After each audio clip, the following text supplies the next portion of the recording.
Assalamualaikum warahmatullahi wabarakatuh. Perkenalkan, nama saya Mdafa Khoriansyah, NPM 2321020069.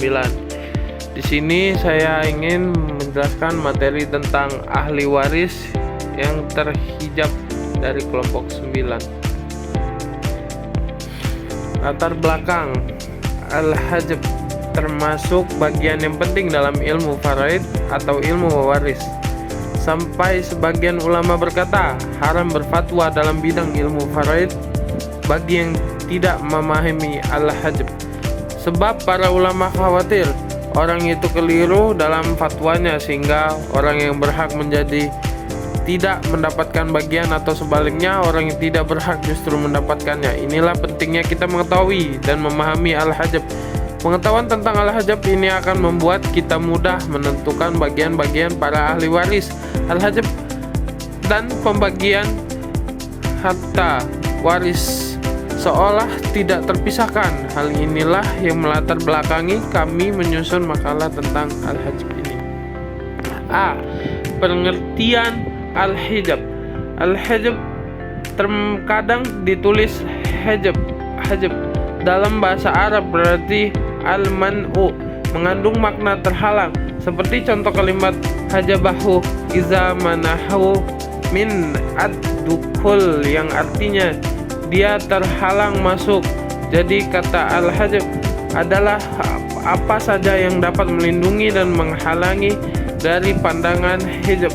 Berasal dari kata hajabahu, hajban, dan hijaban, mengandung makna melindungi.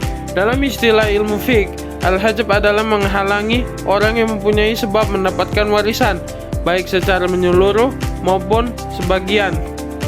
Di samping itu, kalimat menghalangi orang yang mempunyai sebab mewarisi maksudnya adalah orang yang memiliki salah satu dari 3 sebab mendapatkan warisan yang telah disepakati para ulama, yaitu nasab, keturunan.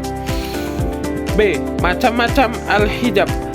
Dari berbagai literatur, ulama membagi hijab kepada 2 pembagian, yaitu hijab nuksan, yaitu dinding yang hanya mengurangi bagian ahli waris karena ada ahli waris yang lain bersama dengannya. Misalnya ibu mendapat 1/3 bagian, akan tetapi apabila yang meninggal itu mempunyai anak atau cucu atau beberapa orang saudara, maka ibu mendapat 1/6. Jadi hijab nuksan ini adalah hijab yang mengurangi bagian ibu dari jatah yang seharusnya 1/3 menjadi 1/6 disebabkan oleh adanya anak atau cucu atau saudara yang menghajabnya.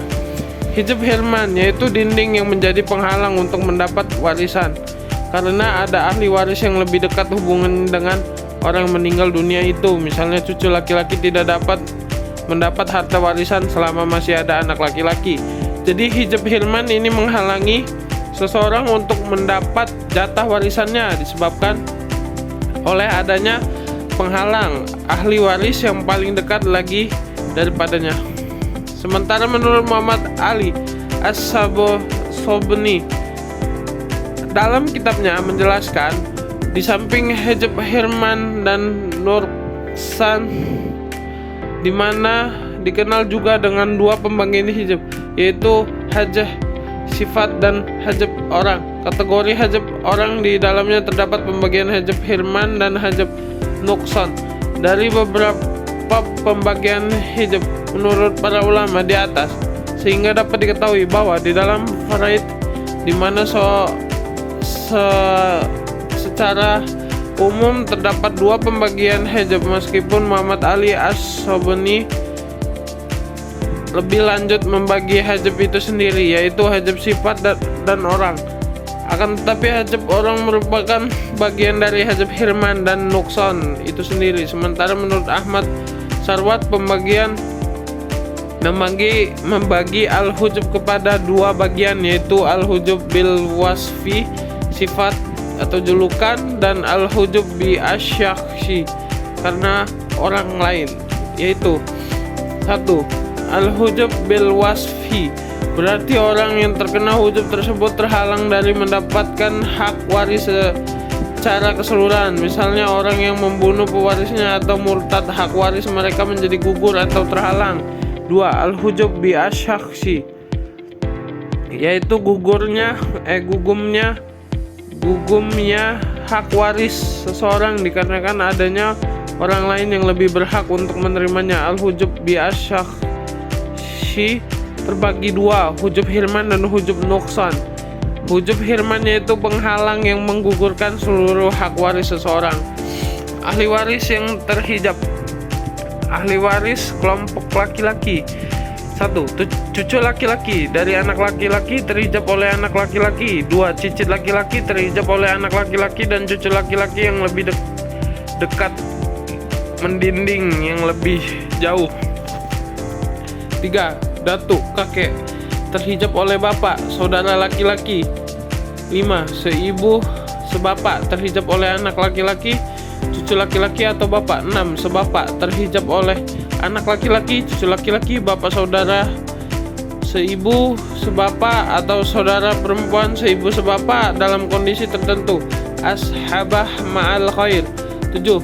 Seibu terhijab oleh anak laki-laki, anak perempuan, cucu laki-laki atau perempuan, bapak atau kakek.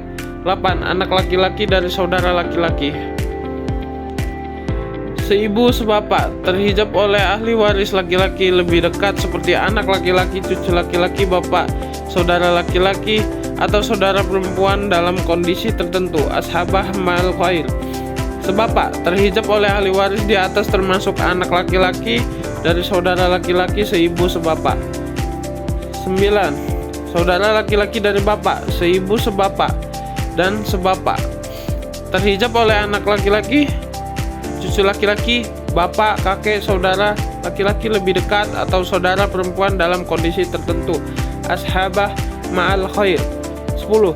Anak laki-laki dari saudara laki-laki bapak, seibu sebapak dan sebapak terhijab oleh ahli waris laki-laki lebih dekat seperti anak laki-laki, cucu laki-laki, bapak, kakek, saudara laki-laki dan sebagainya. 11. Laki-laki yang memerdekakan si mayit terhijab oleh seluruh ahli waris yang lebih dekat. Ahli waris kelompok perempuan. 1. Anak perempuan tidak ada sama sekali yang menghijab. 2. Dua cucu perempuan anak perempuan dari anak laki-laki. 3. Terdinding atau terhalang oleh anak laki-laki. 4. Ashabahkannya. 5. Ibu tidak ada yang mendinding atau menghalangi. 6. Nenek. Ibu dari ibu terdinding atau terhalang oleh ibu, nenek yang dekat mendinding atau menghalangi nenek yang jauh. 7. Nenek. Ibu dari bapak terhalang oleh bapak, ibu, nenek yang dekat mendinding atau menghalangi nenek yang jauh. 8. Saudara perempuan seibu sebapak terdinding atau terhalang oleh anak laki-laki, cucu laki-laki, anak laki-laki dari anak laki-laki dan bapak sama dengan mendinding atau menghalangi saudara laki-laki. 9. Seibu sebapak atau nomor 5 di atas. 10. Saudara perempuan sebapak terdinding atau terhalang oleh anak laki-laki si mayit, cucu laki-laki si mayit dan seterusnya ke bawah. Kesimpulan, hijab waris dalam hukum waris Islam ialah perbuatan atau keadaan atau juga melakukan sesuatu tindakan yang dapat menggugurkan hak seseorang untuk menerima warisan walaupun adanya sebab-sebab dan syarat-syarat sah mewarisi. Al-hajab terbagi menjadi dua, yakni al-hajab al-wasfi, sifat atau julukan, dan al-hajab bi asyakhsi, karena orang lain. Al-hajab bil wasfi berarti orang yang terkena hijab tersebut terhalang dari mendapatkan hak waris secara keseluruhan. Misalnya orang yang membunuh pewarisnya, pembunuhan, murtad, hamba sahaya, atau berlainan agama. Hak waris mereka menjadi hujub atau terhalang. Al-hajab asyakhsi yaitu gugurnya hak waris seseorang dikarenakan adanya orang lain yang lebih berhak menerimanya.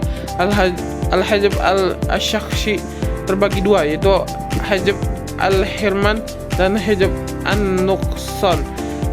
Hajab al-hirman yaitu penghalang yang menggugurkan seluruh hak waris seseorang.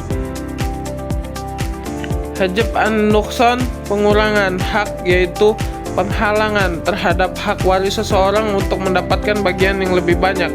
Para ahli waris yang terhalang oleh hajab nukson ada 5, yaitu suami, istri, ibu, cucu perempuan dari anak laki-laki, dan saudara perempuan sebapa ahli waris yang terhalang oleh hijab al-hirman. Jumlah mereka ada 7, yaitu kakek, nenek, cucu laki-laki dari anak laki-laki, cucu perempuan dari anak laki-laki, saudara laki-laki dan saudara perempuan kandung, saudara laki-laki dan saudara perempuan sebapa, dan anak-anak ibu. Cukup sekian penjelasan dari saya. Terima kasih. Wassalamualaikum warahmatullahi wabarakatuh.